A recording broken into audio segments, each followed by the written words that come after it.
السلام علیکم۔ پیش خدمت ہے اکبر اور بیربل کی داستان کے کچھ اور قصے۔ ایک دن شہنشاہ اکبر نے بیربل سے کہا کہ بیربل کس کی تعداد دنیا میں زیادہ ہے، نابینا لوگوں کی یا بینا لوگوں کی؟ بیربل نے جواب دیا کہ مہاراج، اس وقت میرے پاس تمہارے سوال کا جواب نہیں ہے، مگر مجھے یقین ہے کہ اندھے تعداد میں زیادہ ہیں، ان کی نسبت جو دیکھ سکتے ہیں۔ اگلے دن بیربل نے بے بنی لڑکی کی چارپائی ہجوم والی مارکیٹ کے درمیان میں تھا اس کو بننا شروع کیا۔ دو کلرک بیربل کے دونوں طرف بیٹھ گئے، ان کے ہاتھوں میں قلم اور کاغذ گتے وغیرہ تھے۔ جلدی ہی وہاں ایک بڑا ہجوم جمع ہو گیا تاکہ وہ دیکھیں کہ وہاں کیا ہو رہا تھا۔ ان میں سے اکثر سے دریافت کیا کہ بیربل تم کیا کر رہے ہو؟ جن لوگوں نے یہ سوال پوچھا ان کے نام ایک کلرک نے جو کہ وہاں بیٹھا تھا نوٹ کرتا جاتا تھا۔ جب شہنشاہ نے سنا کہ بیربل مصروف مارکیٹ کے درمیان چارپائی بنا رہا تھا، وہ جلدی سے آیا۔ اس نے بھی وہی سوال دریافت کیا کہ بیربل تم کیا کر رہے ہو؟ بیربل نے شہنشاہ کو سوال کا جواب دیے بغیر کلرک سے کہا کہ شہنشاہ کا سب سے پہلے نام نوٹ بک میں لکھیں۔ پھر شہنشاہ نے پہلے نوٹ بک کو دیکھا اور دریافت کیا کہ اندھوں کی فہرست، مگر میرا نام کیوں سب سے اوپر؟ بیربل نے کہا کہ اگرچہ تم مجھے چارپائی بنتے ہوئے دیکھ رہے ہو، پھر بھی تم مجھ سے پوچھتے ہو کہ تم کیا کر رہے ہو۔ شہنشاہ نے دیکھا کہ نوٹ بک کا ایک صفحہ جس میں اس کے نام شامل ہوں جو دیکھ سکتے ہیں مکمل ہو چکا تھا، لیکن پہلی نوٹ بک ختم ہو چکی تھی۔ پھر بیربل نے دریافت کیا کہ مہاراج، کیا آپ اب قائل ہو چکے ہیں کہ اندھے آدمیوں کی تعداد بہت زیادہ ہے بنسبت ان کے جو بینا ہے؟ ایک دفعہ شہنشاہ اکبر بیربل سے نامعلوم وجہ سے ناراض ہو گئے۔ اس نے اس کو وزیر کی جگہ سے ہٹا دیا۔ بیربل سلطنت سے بغیر کسی کو حالات کے بارے میں بتائے نکل گیا۔ زیادہ دن نہ گزرے تھے کہ اکبر کو بیربل کی عدم موجودگی کی شدت کا احساس ہوا اور اکثر اس کو یاد کرتا۔ وہ بیربل کو واپس دربار میں لانا چاہتا تھا، لہٰذا اس نے بہت سے آدمیوں کو بیربل کو تلاش کرنے کا سونپا، مگر کوئی فائدہ نہ ہوا۔ مگر وہ اس کو تلاش نہ کر سکے کہ وہ کہاں ہے۔ آخرکار شہنشاہ کے ذہن میں ایک خیال آیا۔ اس نے اپنے تمام پڑوسی بادشاہوں کے نام ایک دعوت نامہ ارسال کیا۔ اس دعوتی خط میں یہ پیغام لکھا تھا کہ ہماری سلطنت کے سمندر کی شادی کی رسم ہو رہی ہے۔ آپ سب سے درخواست ہے کہ اپنی ریاست کے دریاؤں کو بھیجیں کہ وہ آ کر سمندر کی عزت افزائی کریں۔ تمام بادشاہ اس دعوت نامے یا پیغام سے بڑے حیران و پریشان ہوئے۔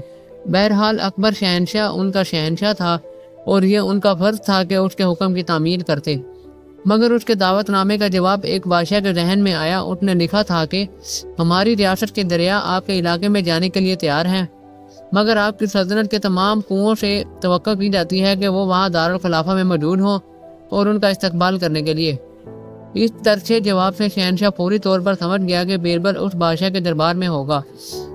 اسی نے اس وقت اپنا قاصد برقاہ اس بادشاہ کے پاس روانہ کیا تو بیربل وہاں توقع کے مطابق موجود پایا گیا۔ شہنشاہ نے اپنی غلطی کا اعتراف کیا اور بیربل سے کہا کہ وہ واپس دلی آ جائے اور دوبارہ درباریوں میں شامل ہو جائے۔ ایک سنار اکبر کی سلطنت میں رہتے ہوئے ہیروں کو کاٹنے اور پالش کرنے میں بڑا ماہر تھا، مگر اپنے بڑھاپے کی وجہ سے وہ زیادہ کام نہ کر سکتا تھا۔ ایک دن وہ بیربل کے پاس آیا اور اس سے مدد طلب کی۔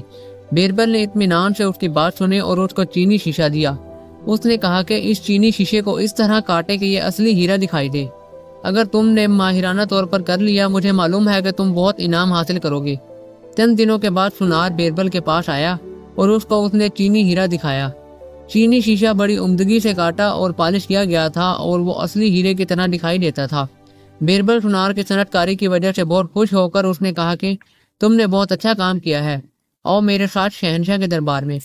بیربل شہنشاہ کے پاس گیا اور اس کو چینی ہیرا دکھایا اور کہا کہ یہ آدمی اپنا شاندار ہیرا لایا ہے۔ کون ہے جو آپ کے سوا اس کی صنعت کاری کی تعریف کرے اور اس کے قدر و قیمت کی تعین کرے؟ کیونکہ بادشاہ کسی دوسرے کام کے سلسلے میں مصروف تھا، اس نے اپنی جیب میں رکھ لیا۔ کچھ دیر کے بعد جب شہنشاہ غسل خانے میں غسل کے لیے گیا، نہانے کے دوران وہ بالکل ہیرے کو بھول گیا اور چینی کا ہیرا بہرحال پانی میں حل ہو گیا۔ اس کے بعد کپڑے پہنتے ہوئے شہنشاہ کو اچانک ہیرا یاد آیا، مگر اب اس کو کہاں سے حاصل کیا جا سکتا تھا۔ اس نے اپنے محافظوں کو حکم دیا کہ محل کی ہر جگہ کو تلاش کرو، مگر تلاشی کا کوئی فائدہ نہ ہوا۔ جب سنار دوبارہ آیا تو شہنشاہ نے ہیرے کے ٹکڑے کے بارے میں دریافت فرمایا۔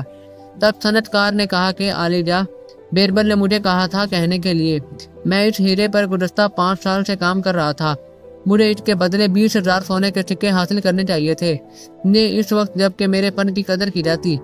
शहंशाह ने कहा कि नहीं नहीं, 20,000 ये बहुत ज्यादा है। सनतकार ने कहा कि महाराज, अगर आप कीमत अदा करना नहीं चाहते, आप बराए कराम मुझे वापस कर दें, मैं इसको किसी दूसरे बादशाह के यहाँ फरोख्त कर दूंगा। अब शहंशाह कुछ कहने के काबिल ना रहा। आखिरकार उस हीरे को वो कहाँ से ला सकता था। शहंशाह ने खजांची को 20,000 सोने के सिक्के अदा करने का हुक्म दे दिया।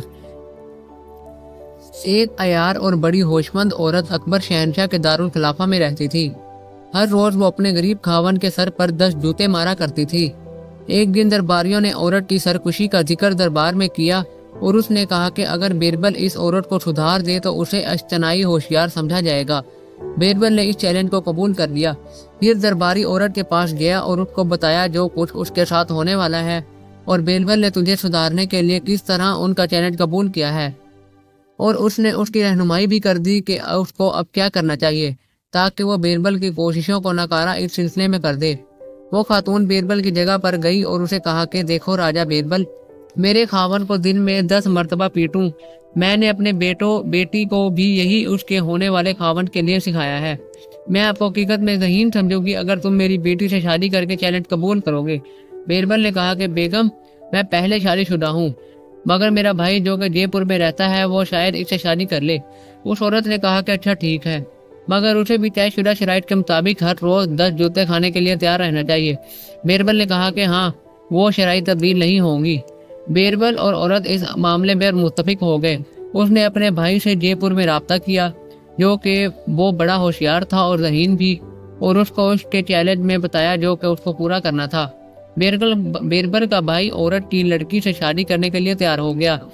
शादी मुआहिदे के मुताबिक तय पाई।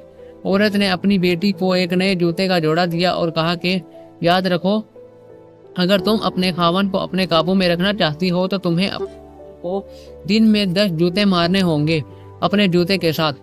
जब बारात जयपुर पहुंची तो बीरबल अचानक बड़ा खफा होने लगा और चिल्लाना शुरू कर दिया कि दुल्हन ने अपने खावन से दरियाफ्त किया कि क्या हुआ कि जिससे तुम्हारी भाई को नाराजगी हुई और वो चिल्ला रहा है। बीरबल के भाई ने कहा, मेरा भाई बड़ा कम हौसला है, उसने घर में एक आहीनी राड रखा हुआ है, एक मर्तबा उसको गुस्सा आ जाए वो किसी को नहीं छोड़ता, हर एक को मारना शुरू करता है, घर में बड़ी बेरहमी से तुझे भी नहीं छोड़ेगा। उससे मार खाने के लिए आपको अपनी ज़हनी लिहाज से तैयार रखो, ये हमारे खानदान की रस्म है। दुल्हन बेबुनियाद खौफ से डर गई। वह बीरबल के कदमों में गिर पड़ी और कहा, बराए कराम मुझ पर रहम करें, मैं मार नहीं खा सकती, ये हमारी खानदानी रस्म है, तुझे उसको बर्दाश्त करना होगा। बीरबल ने गुस्से की हालत में कहा, क्या तुम्हारी माँ ने तुम्हें अपने खावन को जूती से मारने के लिए नहीं कहा? अगर तुम्हारी माँ की खसूसी रवायात हैं तो हमारी भी यकीनन खानदानी रवायात हैं। दुल्हन ने रोना शुरू किया और उससे कहा कि मैं अपनी माँ के नक्शे कदम पर नहीं चलूंगी, मैं कभी भी अपने खावन को नहीं मारूंगी। मैं जानती हूँ कि मेरी माँ बहुत गलत कर रही थी और उसको एक अच्छे मियाँ बीवी के लिए मिसाल नहीं दी जा सकती। बीरबल फौरी तौर पर ठंडा पड़ गया और उसने नरम लहजे में कहा, बहन, क्यों तुम मुझसे खौफजदा हो गई हो? मैंने तमाम इसलिए किया कि तुम्हारी आंखें खोल दो कि तुम माँ की गंदी आदत पर अमल मत करो। एक बीवी तब प्यारी लगती है जब वो खावन से प्यार करती है। चंद दिनों के बाद बाप ने वापस अपने घर जाने का ख्याल किया, मगर बीरबल ने उससे कहा कि इतनी जल्दी मत जाओ, मजीद चंद दिन ठहरो, खाओ पियो खुश रहो और फिर जाओ। जब गरीब आदमी काफी सेहतमंद हुआ तो बीरबल ने उसको रंगशुदा आईनी राड दिया और उसको बताया कि इसको कहा करे। दोनों इकट्ठे दारुल खिलाफा वापिस आए। उसी दौरान वो मक्कार औरत शिद्दत से अपने खावन की वापसी का इंतजार कर रही थी। उसने बेटी की मार को शुमार कर लिया होगा जो उसने अपने दामाद को मारी होगी। यूं ही उसका खावन वापस आया। उसने उसको बैठ जाने के लिए कहा और जूती को हाथ में लेते हुए वो अपने खावन को मारने के लिए तैयार हो गई। मगर अब खावन भी होशियार हो गया था और उससे कबल कि वो उसको मारना शुरू कर दे, उसने भी आईनी राड को अपने हाथ में ले लिया और उसकी कमर पर दे मारा। वो औरत दर्द से कराहने लगी। उसने मिन्नतें करनी शुरू कर दी कि नहीं नहीं, खुदा के लिए मेहरबानी करके मुझे मत मारें, मैं आपसे माफ़ी चाहती हूँ, अब आइंदा मैं आपको कभी नहीं मारूंगी। वो खावन के कदमों में माफ़ी तलब करने के शिकार में गिर पड़ी। दरबारी उसको देखकर बड़े मुतासिर हुए कि बीरबल ने इस किस्म की मक्कार औरत को कसदर सुधार लिया है, यानी सीधा कर लिया है।